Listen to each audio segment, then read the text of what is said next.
Hello and good morning, and you're very welcome to this morning's Signpost webinar. We're coming to you from a rather breezy but dry west of Ireland this morning. Good morning, Catherine. How are you doing today? Morning, Mark. How are things? Catherine, you're going to be helping us out with questions later on, so thanks for joining us this morning. And we'll introduce our guest in a moment, but just to remind you that the Signpost series is brought to you by Teagasc Connected in association with Dairy Sustainability Ireland, the National Rural Network, and Food Drink Ireland SkillNet. So from time to time, we invite companies to the webinar to talk about their sustainability journey and why it's so important for them to pursue this journey. So this morning, we'll be hearing about the Keeling's Fruit Story, a family-run company that's almost 100 years old. And we're delighted to be joined by Des Ferris, who is Lead Director of Sustainability with Keeling's Fruit. Good morning, Des. How are you today? Good morning, Mark. I'm very well, thank you. Great, great. Well, thanks for joining us today, Des. We're really looking forward to hearing about the work that you're doing in Keeling's to meet those sustainability targets. Perhaps, Des, you could just tell us a little bit about your own story and how you got involved in sustainability in Keeling's. Well, I've been in the food industry probably over about 21, 22 years at this point in my life. I've been working with Keeling since 2015. Previously to that, I was managing director of a company called Nature's Best in Drogheda, which you may be familiar with. And I was in a technical function there as well. Over the years, I spent 14 and a half years there as well. So I have a real interest personally in sustainability. So as part of my function as technical facilities director here within Keeling's, I sort of put myself forward for it and said, listen, I'd like to lead this for the business and deliver on the business purpose, which is better food, better world. And we're going to be talking about that today. I was very interested when I was looking up just the history of Keeling's, and you're probably going to cover some of this in your presentation, but is it 1926 since the company is in operation? Yeah, it is, yeah.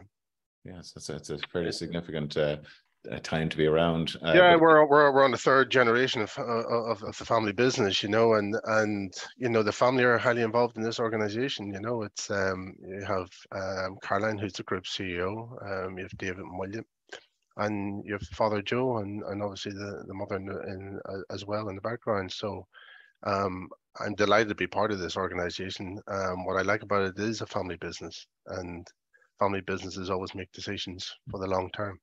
Yes, I think that's a fair thing to say. Well, look, you have a presentation for us, Des. I might ask you to share your screen with us. And I'll do that for you now. Just to remind everybody that today's session is being recorded and will be available on the Teagasc YouTube channel in a few days' time, as well as the presentation, and the podcast version of today's webinar is also will be available on whichever podcast platform that you use.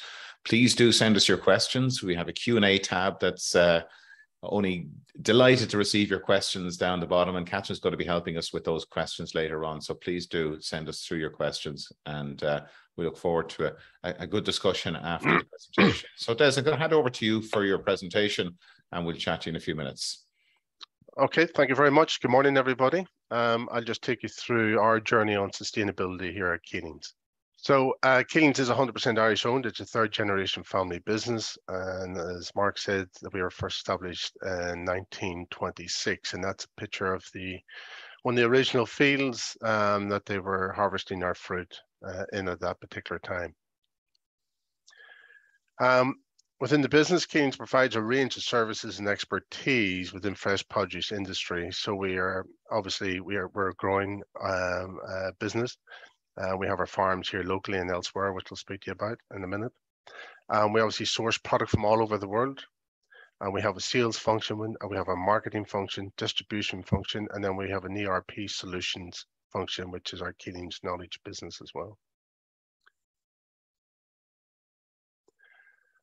So in Keeling's, we have a number, these are the business units I'm just going to talk to you about at this point in time. So we work together as a one Keeling's team with 11 unique business units, sharing knowledge and expertise with our colleagues and partners across the units. So within that there, we have the retail business. So the retail business is the business I'm sitting in today.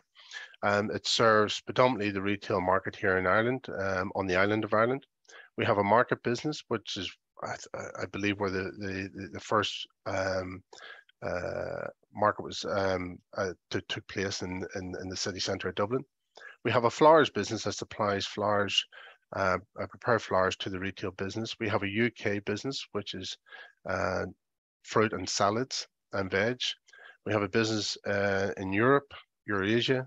We have a select business, which is provides business food and services to the food service industry, hotels, restaurants, etc.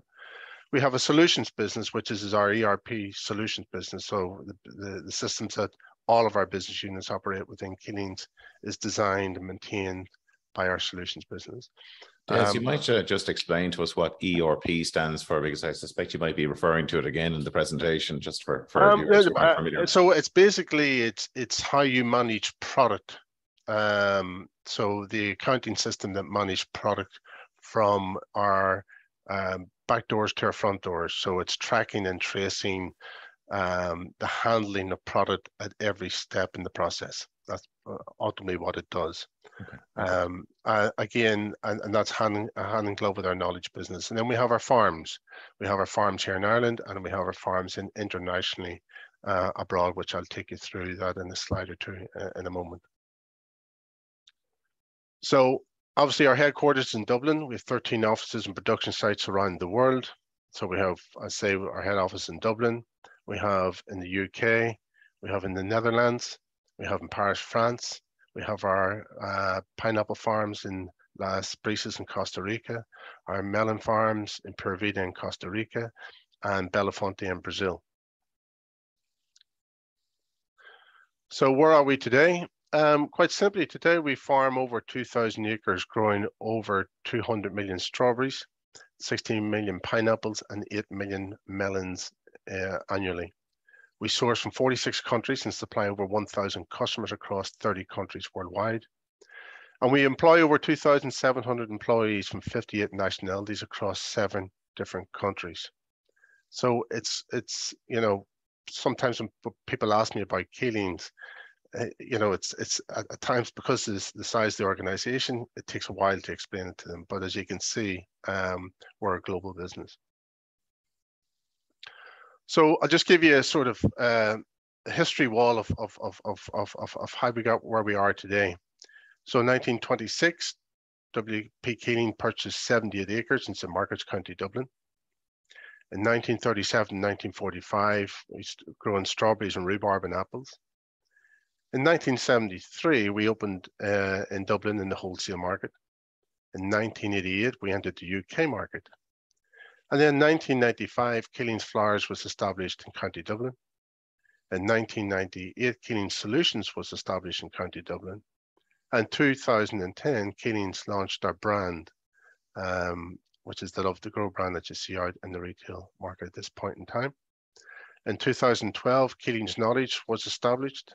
In 2014-2020, International Farms expansions in Pura Vida and Las Brisas in Costa Rica and Belafonte in Brazil. 2017, Keeling's Select was established in County Dublin. And then finally, in 2021, Better Food, Better World, Purpose, and New One Keeling's logo was launched across the business.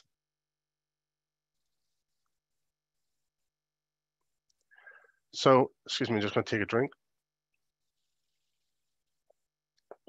So I was talking about our growing operations. So in 1926, I say we established our farms here in Ireland. We grow now over 4,900 tons of strawberries, raspberries, blueberries, blackberries, apples, and cherries on 450 acres here in St. Margaret's in County Dublin. In 2014, we established Pura Vida. Pura Vida grows melons and watermelons on a 200-hectare farms, and we're the first Costa Rican melon farm to be accredited to Rainforest Alliance. In 2017, Belafonte was established, produces a wide variety of melons and watermelons on a 2,000-hectare farm in northeast of Brazil. And most recently, Las Brisas, which is based in Costa Rica, produces over 16 million pineapples a year on just over 1,000 hectares of farm, and has achieved an A rating for Rainforest Alliance as well. So our purpose as a team, we continue to strive to make food and what we all eat better through what we grow and the quality improvements and innovations we make and the stories that we tell. So we're all very aware here in Keelings of our impact on the world, both environmentally, socially, and are very consciously planning to positively manage our impact on the world in the present and consistently into the future. Now, our purpose, the logo that we established to help people identify with our purpose, has been carefully designed and crafted to represent our purpose. So the globe-style logo represents our commitment to a better world. The colors of the logo represent soil, plants, water, and air, the key elements in growing of our food. And the Keeling's hands represents our care for the world and the food that we create in it.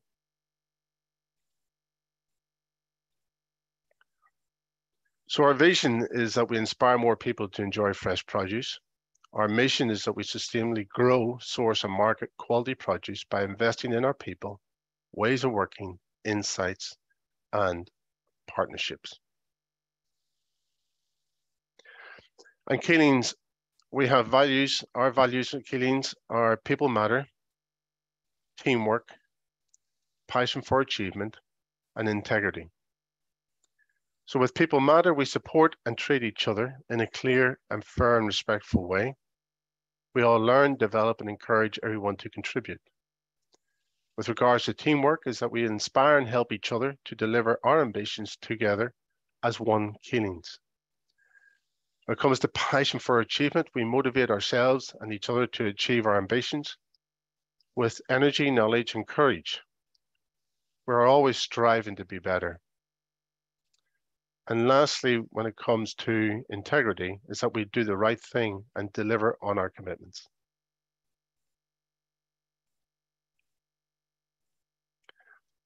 And when Keelings, we have 6 strategic priorities. We have better food. We make our products better and inspire more people to enjoy produce. Better world, which I'm here to speak about today, is that we'll improve our environmental and social impact to make a positive difference in our world. When it comes to people, is that we support our people to learn, be at their best, contribute and deliver on their commitments using one Keeling standards. When it comes to partnerships, working with Keelings creates value and long-term relationships with our customers and suppliers.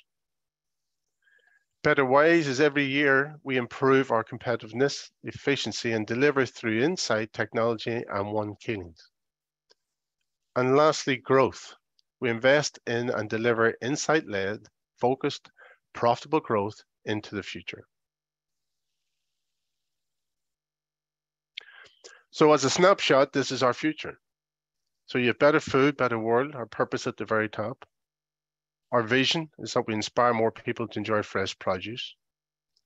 Our mission is that we sustainably grow, source, and market quality produce by investing in our people, ways of working, insights, and partnerships. Our values, as we've spoken about, is people matter, teamwork, integrity, and passion for achievement. And our 6 strategic priorities is better food, better world, people, partnerships, better ways, and growth. Excuse me.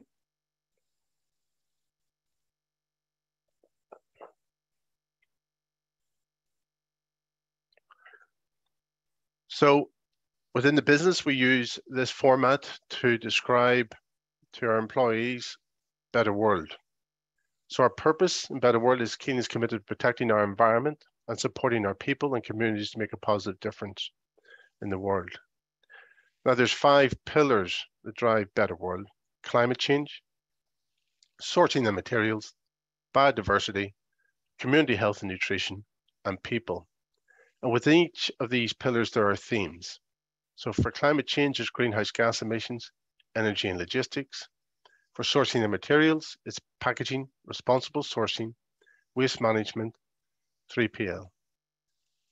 For biodiversity is deforestation and ecosystems, farms management, pollinators, water, water and soil health. In community health and nutrition, it's about charity, community engagement, health and nutrition. And it's in people, it's about believing, belong, and building one Keelings.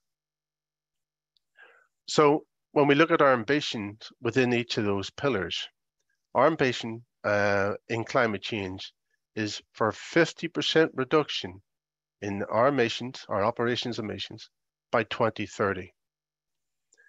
If you compare that to a science-based target that we will be setting, that is actually more aggressive than the science-based target requirements for that period of time. We are committed to a science-based target. We have written to science-based target initiatives, registered our commitment, and we are committed to setting that target in the next 12 months with them, including the decarbonisation program with suppliers. As part of that journey and towards net zero, we will assess carbon offsetting options. And finally, we have set ourselves an ambition to be net zero by 2040. When it comes to sourcing and materials, consumer packaging to be 100% recyclable by 2025, reduction of plastic intensity used in weight by 10% by 2025. And we want to be a leader in delivering sustainable packaging solutions across all of our operations. When it comes to biodiversity, all Keeling's farms to ensure that they're accredited to sustainable agricultural standards. And by 2022, Keeling's biodiversity policy and targets are to be in place, which I can confirm they are, which considers water, farms, management, soil health, pollinators, deforestations, and ecosystems. When it comes to community health and nutrition, we will invest a percentage of our net profits equally to achieve these objectives. We'll invest in research and innovation and communication to increase per capita consumption of fresh produce.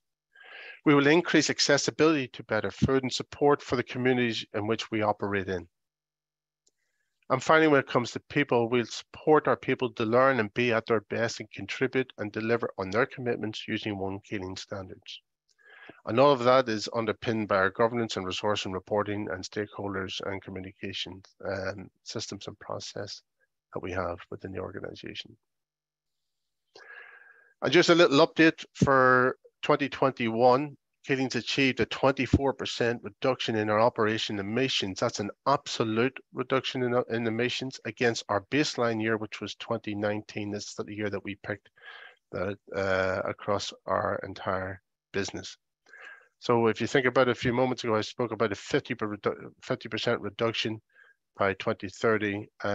We've made some headway in that by the end of 2021. We're also responders to CDP, and we currently stand at a B score with CDP, and say we are planning to be a B plus. We're actually about to submit by the end, I think it's by the 27th of July, we have to upload our information for the last 12 months, and we'll do that shortly. And we're trying to target a B plus and eventually an A. Des, could you just explain to us what the CDP score relates to? So your Carbon Disclosure Project, which is what CDP is, so it's best practice when it comes to climate management. So it covers value chain engagement and their targets. It covers your scope 1, 2, and 3 emissions. It talks about your risk management process and your risk disclosure and your opportunity disclosure. It talks about your governance within your organization, energy management, emission reduction initiatives, and business strategy and financial planning, making climate change an intimate part of what we do every day, and being able to demonstrate that through their systems and structures. When we respond back to them, they have a very, very detailed assessment, and then you get a score from that. So most newcomers would go into that at a D level and work their way up, and we responded in that in 2020. We went in at a D level, and last year we came in at a B, so we're jumping quite rapidly because of the commitments that we're making within our own organization and the progress that we're making. So it's best practice. And again, I spoke about the Science-Based Target Initiative. We committed to them in January 2022. They have confirmed that commitment. They give you 24 months to come back with your target setting. Our expectation is that we will do that at the end of this particular fiscal, ahead of the 24 months requirements, and we'll be on that journey also. Just want to give you something with regards to plastic reduction. Obviously, as a business where we want to do our best when it comes to consumer packaging. In 2022, I can tell you the retail business here in Ireland will remove 50 tons of plastic from our consumer packaging by the end of this calendar year. In addition to that, we'll reduce the gauge of our netting. That will remove an extra 1 ton of plastic. The hand wrap that wraps pallets, we'll also have reduced the gauge of that, and that's going to remove another, or reduce, should I say, another 4 tons of plastic being used within the business. And then we've replaced low density polyethylene toppers for bumper boxes with now compostable material, and that's an extra ton. So within the retail business, to give you some insight, and again, across all of our businesses, this is going on. But I just thought, as this is to an audience here in Ireland, I'll let you know that we're over 50 tons of reduced to remove plastic within the organization in 2022, which is quite considerable. Excuse me 1 second. So when it comes to biodiversity, as part of our Better World pledge, Keeling is committed to driving sustainability through a greener, cleaner, more environmentally responsible approach to production of our crops and the management of our farms and facilities across the globe. So to support this, the business has joined with several overreaching organizations and certification programs to validate our results. These include the All-Ireland Pollinator Plan, for which Keeling has been a part of since 2019, Origin Green, their SHAS program, Food Cloud, CDP, and there's many more that we could talk about. We're constantly seeking out other organizations to measure and improve our sustainability impact. And we are looking forward actually towards the Task Force on Nature-Related Financial Disclosure initiative to create a continuously improving framework to assess our biodiversity risks and opportunities.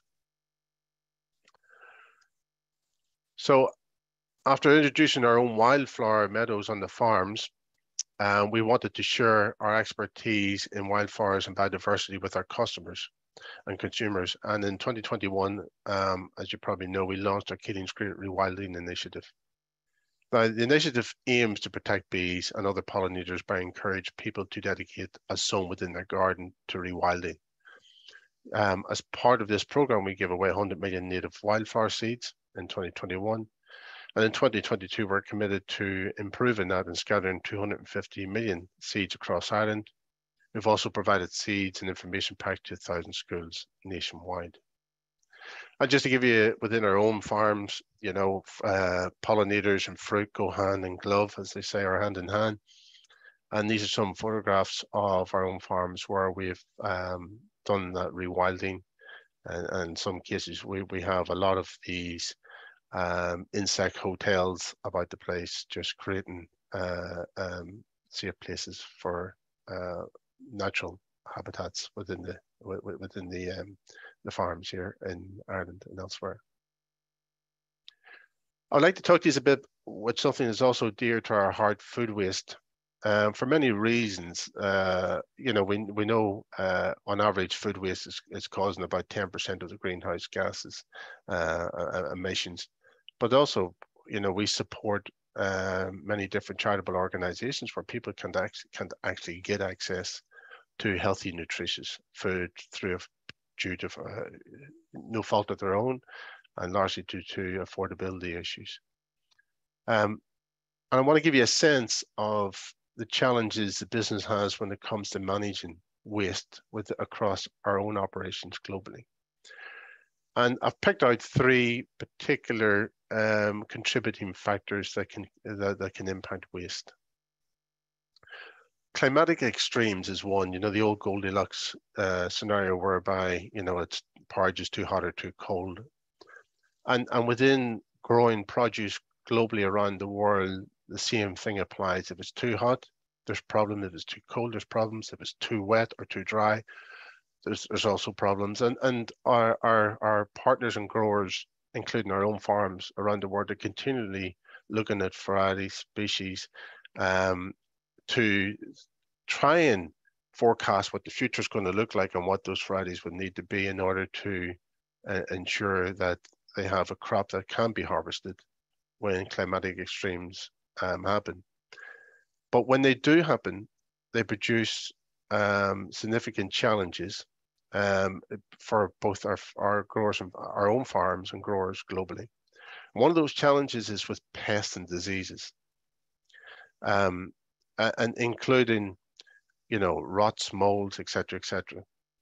The other challenge we have that happened through Brexit and obviously through COVID, through the lack of people being available to deliver and drive Arctic trucks, and strikes at ports, is delays at ports. Our products, if you take, fresh produce has to grow where the sun is. So in the winter, it's impossible to grow, for example, strawberries here.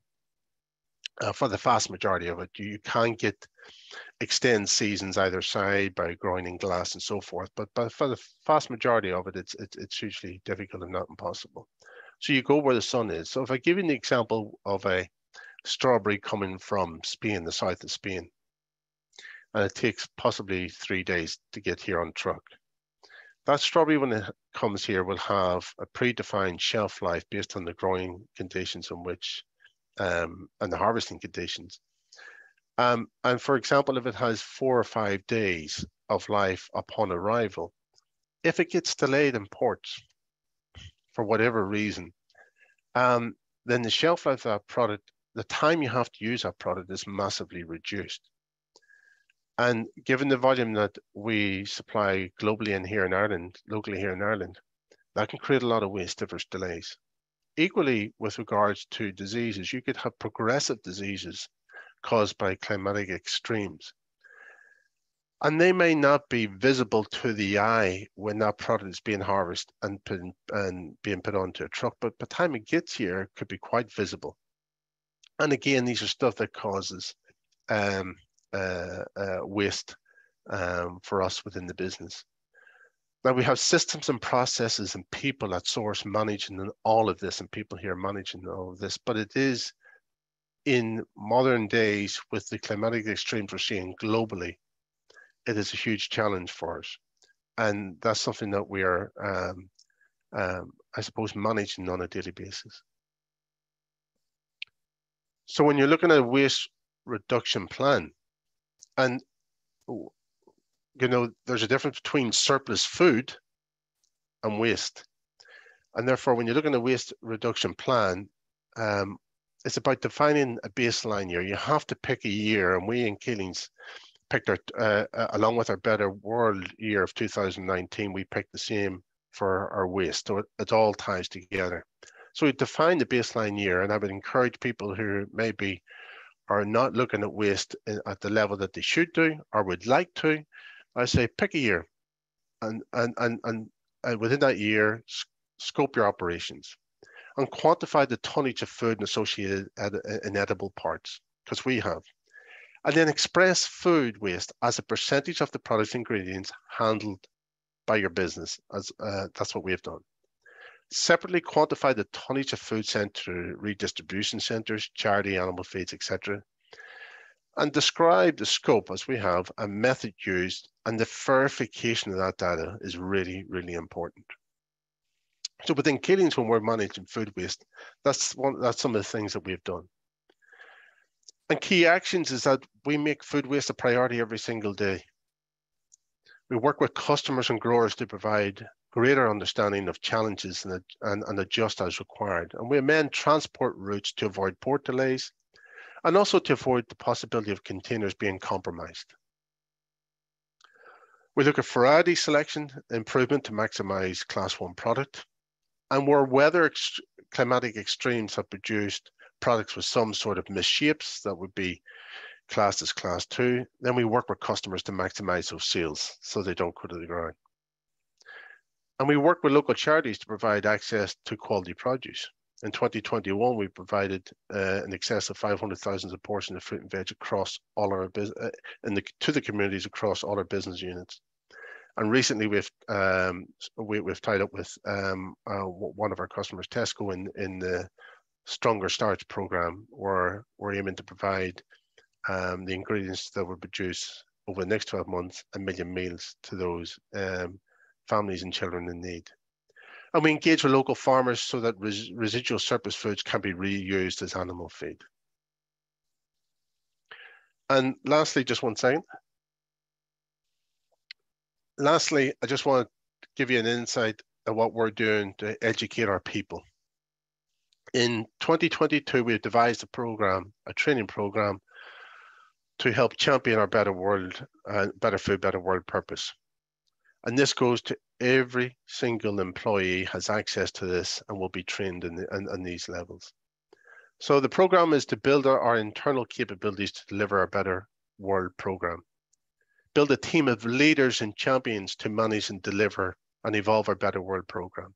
Build a stronger base of awareness and understanding of better world program across the business. And position Keelings to be able to measure and implement and deliver better world targets. And I've given some examples of climate, biodiversity, plastic packaging, etc., etc. Enable the team with the appropriate frameworks and tools for effective implementation. And it teach a team to successfully communicate and motivate and engage with employees, suppliers, customers, and other stakeholders to deliver on the Better World program and to deliver on sustainability, performance, and value for the business. So within that program, there's 3 levels. There's a Better World for All, and all Keeling's employees will go through Better World for All. It's a multimedia content, employee handbook, e-learning programs, performance metrics, and regular events across our business. And within that, there'll be an integral part of the employee induction program. There'll be a self-learning short program for all. We'll build into employees' development programs of performing metrics and KPIs on Better World. There'll be 2-way mechanisms for employees' feedback and interaction, and it'll cover things such as our policy targets, etc., etc. Then we're going to have Better World leaders within the business, executive level, a business unit management there, and leads across. So we have leads and coaches across the business units. And within that there, we facilitate in-person leadership, sustainability development, learning programs on key topics linked to achieving our strategic Better World goals. So we'll train leaders to be able to address measurement, implementation, communication, engagement, and reporting. Topics such as climate and carbon, biodiversity, circular economy, materials, regulation, and communications. And lastly, we'll have Better World champions, and those Better World champions will go on SkillNet postgrad certificate programs and courses. And again, covering broad sectorial topics on sustainability in food and drink and manufacturing. So we are investing in our people to help us deliver on our ambitions for sustainability and better world. And that's it from me in terms of presentation, and I'm happy to take any questions from you at this point in time, and I will stop sharing. Thank you. Thank you very much, Des, and really enjoyed your presentation. Lots of easy to digest graphics there, so appreciate that. Des, I mean, we lots of questions coming in here, and we'll get to those in a moment. And please do keep sending us your questions if you have a question you'd like us to put to Des. In terms of the main challenges for the fruit sector, I mean, you've outlined, the disease aspect and the transport side of things. Around the carbon labeling and climate change side of things, what direction do you see that headed over the next number of years? Is that something that Keelings has considered, a carbon label, or to actually communicate that the level of ambition, or indeed the actual footprint of the product that you're using? It's interesting because there's been we're working with our own corporate communications team now, We're going to be updating our website. We're going to be updating our comms externally outside the business. And labeling is one of those areas that we're having a conversation on. There has been attempts across Europe and in different countries to come up with something that may be understood. And I think from Keeling's perspective, I think it's something that we can contribute to, but I think it would be something that we'll want to be taken up as a national thing rather than just a Keeling's led thing, because I think we want everybody to be telling us, not just Keeling's, about what they're doing on climate, you know. So we will not be found wanting contributing to all of these conversations and coming up with something, but it should be a national thing rather than just a Keeling's thing. Yeah, no, that's fair, and I mean it has to be supported by a standard, we'll say, Correct, yeah, or an international standard. Now, you talked about having, sourcing food or fruit from 46 different countries. How do you manage that, or how do you ensure that each the farms that are across those 46 countries are adhering to the objectives or the standards that you've set out this morning? Well, there's a number of ways that happens. It happens in partnership with our retail customers and the farms themselves. So within Keeling's, we have our own responsible sourcing program. Within that, we bearing in mind we're a third generation family business, and a lot of those farms have been with us for that period of time also. So we work with our growers on the ground, looking to implement what would be commonly known as a standard. So we have BRC, for example, for packing operations, British Retail Consortium Standards, which is a globally recognized standard. We have global gaps for the management of their farms and pesticide use. There's ethical standards out there as well, such as SEDEX and SEMETA audits. And we continually work with them to ensure, first and foremost, that their practices are in line with those standards, because you have to start with standards. Then we have teams across our own business units here whose job is to monitor and work with our growers and work on specifications requirements. So come up with the raw material specifications that would look at the variety, the intrinsic quality of that product. So whether it's taste profile, whether it's color profile, whether it's defect profile. And we have people at source, people at here, and with our supply chain partners, including our commercial teams, our sales and marketing teams, and our customers, we develop programs with our growers that ensures them of volume, ensures us of certainty, and we deal with all the climatic challenges and port challenges in between. So it is partnership in its fullest, and it can't be done without partnership. There's a concern at the moment as food prices are heading upwards with the obvious drivers from the Ukraine invasion and the cost of energy, that consumer is going to be looking for for you to maintain your prices and not to be increasing your prices. And of course, the primary producer is getting very concerned about that they're going to be the ones that squeezed as a result of this inflation, and that pressure will be passed back to the primary producer. And I appreciate that you're also primary producers, but how do you intend to maintain that pillar of sustainability within within Keeling's?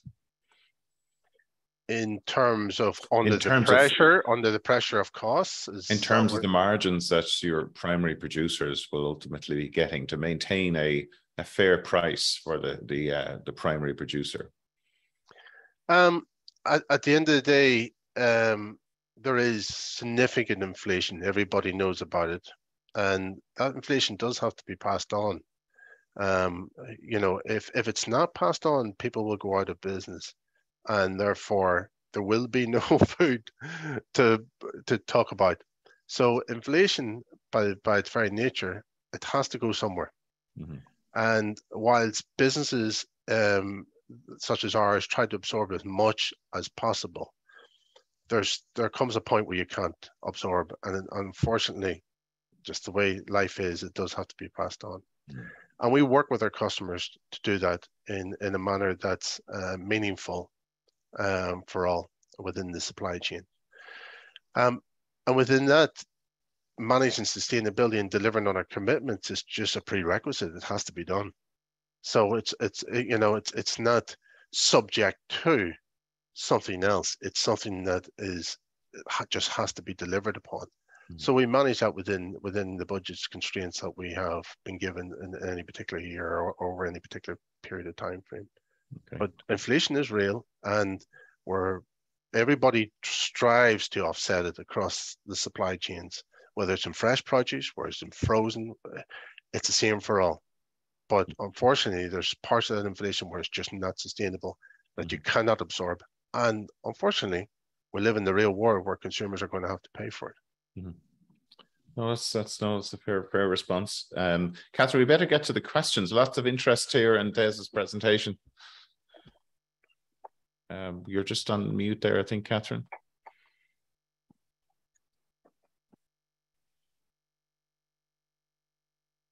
Yeah.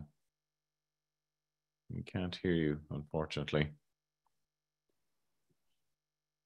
Maybe just while you get set up there, I have another question for you there, Des, in relation to the transportation of food from Spain. We know that the Spanish, from talking to farmers there, that they're coming under pressure from a water perspective, and that irrigation is commonplace there for most production systems over there. How sustainable do you see us transporting fruit from across the world to Ireland in these areas of the world that are becoming increasingly impacted by climate change? That's a good question, Mark. If I just talk about Keeling for a moment, as I said, we have farms in Costa Rica and Brazil. We're equally challenged as Spain is. And I think technology, if you look back 10 years and you say, God, we made huge, significant jumps in technology in the last 10 years, even 15 years. And over the next 15 years, we're going to have even greater jumps in it. Mm-hmm. And I think time is our friend in this one as well, that technology will allow us to produce fresh produce in more sustainable way over time. And there is a lot going on with scientific institutions, with manufacturers of certain technology that is looking at that for the future. And what our farms, which I don't sit within the farms business, they have a very significant investment program at looking at the future to say, well, how do we do this given the probability of where the impact of weather it's going to have on resources such as water.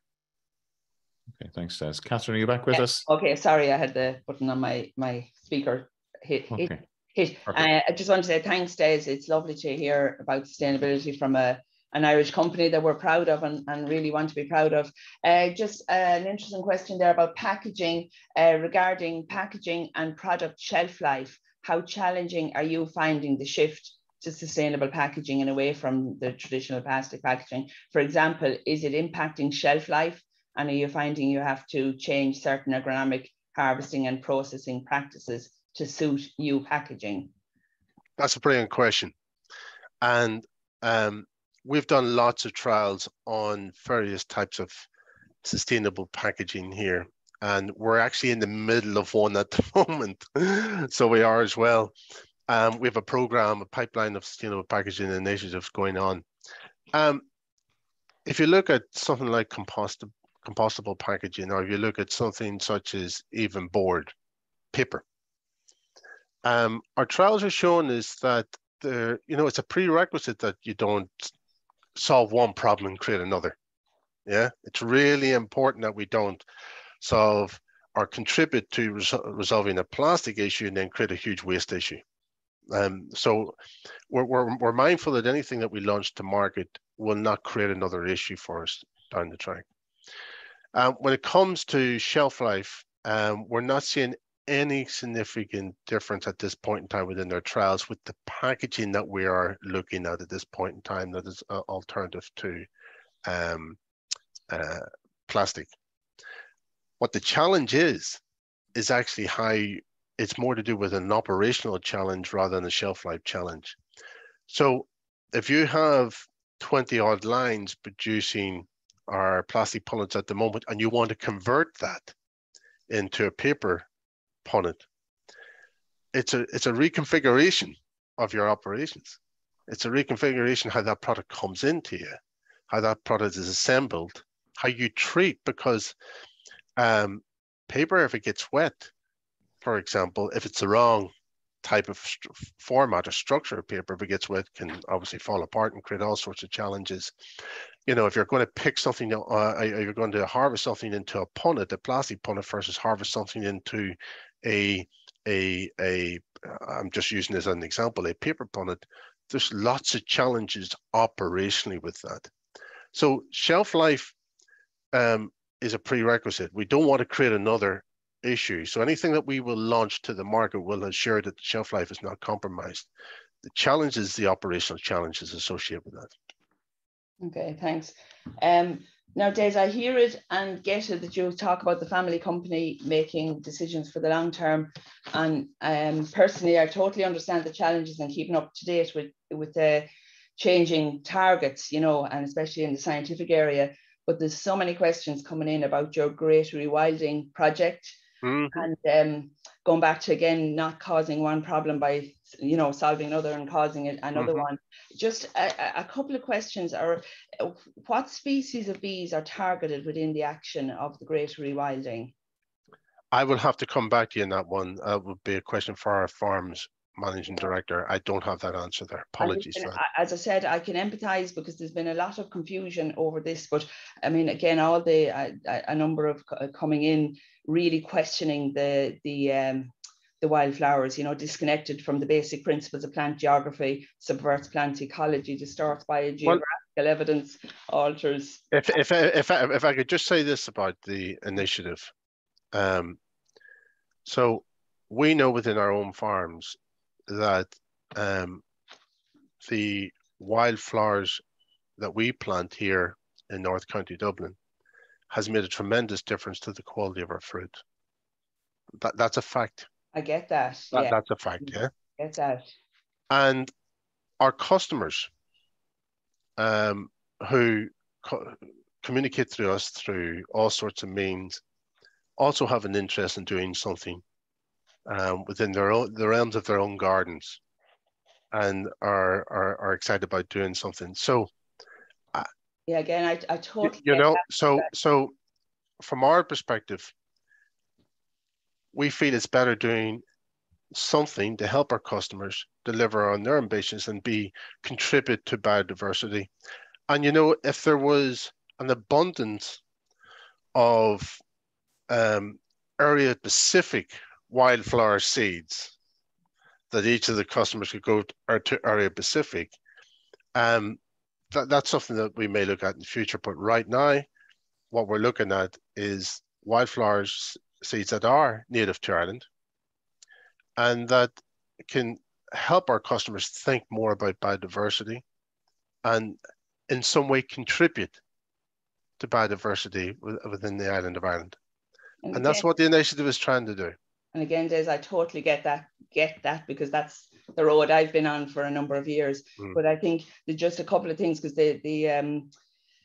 it appears the expert opinion now is that it's not good. And the pollinator plan, you did mention you were involved in that. The pollinator plan message is don't sow, let it grow. And I suppose from the comments coming in, the issue seems to be that it's not valuing the local weeds or whatever that are there. So look, it's just an issue. I think you know, it's evolving all the time. I think it's an issue that needs to be considered. From the comments coming in there, I can read 10 more of them there, but it's just a general principle. I think, Catherine, that I would say is, I'll take your comments back. We have our own experts also. Yeah. And I guarantee if I put two experts on any matter into a room, you'll have two different opinions of what comes out there, as there is on many different subjects on sustainability. And, you know, we'll take our comments back and I'll feed it back to our own experts. That's all I can do at this point in time for you. I welcome that. And I appreciate it, but we feel that our customers can now help contribute, and they've asked for, you know, they want to do this, and it's evident within the requests that we're getting for the wildflowers. Yeah, but again, listen, we'll probably leave it there. I just can read a number of questions coming back to that one. Yeah, it's a lot of comments. Mark, you may maybe summarize them better just to make sure we get the comments back. Yeah, but no, there's definitely. Moving on to another question, Des. Does sustainable production of food mean it's organic and pesticide free? Does it mean it's organic and pesticide free? Well, we do organics. And we do. And the reality is the use of pesticides are getting less and less and less and less every single year. And that's just the reality of it. And therefore, we operate other methods to deal with that. But just over time, that's going to be reduced, you know. There's a topic there, Des, that's coming through, and a number of questions in relation to the use of peat by Keelings, given the restrictions that are in place now with the use of or harvesting peat in Ireland. What are your plans around that? We use coconut coir, so we do, which is sustainable means for our plants. That's what we use. Very good. Well, that's a fairly straightforward response there. Just another question back on the again I get it that the production is increased by the pollinators. Are your pollinators imported? Do you import bees? Again, that's a question I'll take back to our farms managing director. Yeah. Okay. If you have any questions like that, I'm happy to take them back to our farms and get a more precise answer. I wouldn't want to answer something that absolutely totally. I don't sit on the farms. How has reducing food waste contributed to how has reducing food waste contributed to profit margins or affected them negatively? Has food waste contributed to improving profit margins? Does it help or does it? So it's really your definition of waste. So when you look, we're responders to Initiative Champions, I think it's 12.3, which defines what waste is.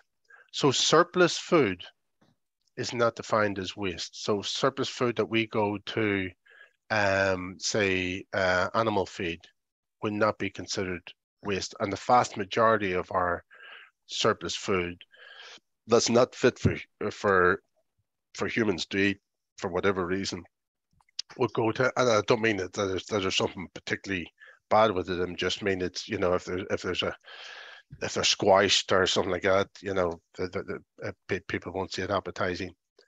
Goes to animal feed. So it's not a profit margin initiative. Is to ensure that you are, if you have surplus food, where that can go in a sustainable manner, and we will have surplus food. We'll always have surplus food. So it's not a profit issue. It was never done for that reason. A question there: what types of energy demand does the business have? Heat and electricity, and what renewable options are you considering? Oh yeah, that's a good question. In terms of energy demands, so we as a business, the vast majority of our, 50% of our energy will be on refrigeration of product. Product has to be refrigerated. And we are currently in the process we have an energy consultant. We submit our energy report every 5 years, and we have an energy consultant looking at it at the moment. And we are looking at alternatives at this point in time. Solar PV is one of those You know, here in retail, we've approximately around about 200,000 square feet of roofs that our production that the packing facility sits underneath, and we're looking at solar as one of those options. Now, there's huge challenges with that. You know, when you're looking at it, you know, the challenge comes about whereby if you're building a building from scratch, you can design it to put solar on top of it. If you have a building here that's 20 years old or 30 years old, you then have to assess whether that building can hold solar panels. And not just the panels, what happens if it snows? You have to ensure that it holds that weight as well. And there's also challenges. We're right beside Dublin Airport. Yeah, so, well, you know, there's a glint and glare study to be considered when you're actually looking at all of this stuff. So there's so many different variables to consider when you're looking, and we do within our project. So that's one good example, actually, that's currently live at this point in time. But we have a lot of initiatives within the business that reduces energy. You know, we've all LED lighting throughout the organization. We have sensor switches throughout the organization. So if you leave a room and nobody else is in, it'll knock itself off. We are looking at our heat pumps that use for heating water and replacing them with more sustainable sources. We're looking at our management systems and upgrades to our current refrigeration to ensure they're the most efficient as possible. We're obviously training our people to make them aware. So if they leave a machine, it's knocked off when you know, at the end of the evening, and so forth and so forth. There's lots of initiatives going on within the organization to help reduce, because when we are looking at our operation emissions reduction target for 2030 and net zero by 2040, you have to go down through the funnel. You know, you have to get to a set of residual emissions that are acceptable, and that's the journey we're on at this point in time. Des, we have an interesting question there just come in relation to carbon offsetting, and just wondering what sort of offsetting options are you looking at in terms of, you know, to get to that carbon neutral position by 2040? It's an interesting one. Ultimately, the one you have to look at is removal. There's many different offsets out there, gold standard offsets, but when you're looking at net zero by 2040, the only thing you can look at is removal offsets, which would be the likes of planting trees with an organization that does that as our primary business. And that will be the ones that, now we've looked at other stuff as well here in Ireland. And the question is, when is the right time to do that? Right now, we're focused on reducing as much as possible on that journey. And when we get to a point where we feel that we can't do it anymore, that's the point where we then say, okay, now's the time to do the net zero piece and look at the use of offsets at that point in time. But it's and offsets are continuously changing. The cost of offsets are changing. The availability of offsets are changing. But right now, our focus is reduce and decarbonization of our supply chain and reduce our operational emissions. That's where our focus is at this point in time. Okay, Des, we're just up on time. I don't know where that hour went, but really appreciate your honesty. I suppose it's not an easy thing to stand out and put your head above the parapet and say, look, this is what we're doing. So we do applaud you for that, and we want to wish you well in the next 50 to 100 years and that journey. It's a challenge for us all, but look, I think you're making all the right moves, and I think businesses have a lot to learn from the work that you have done so far. So we do appreciate you coming along today. Catherine, thank you so much for your help with the questions. And just to let you know that next week we'll be speaking to Eamon Meskel, who's the regional manager with National Parks and Wildlife Southern Division, who's going to be talking about the white-tailed sea eagle reintroduction to Ireland project.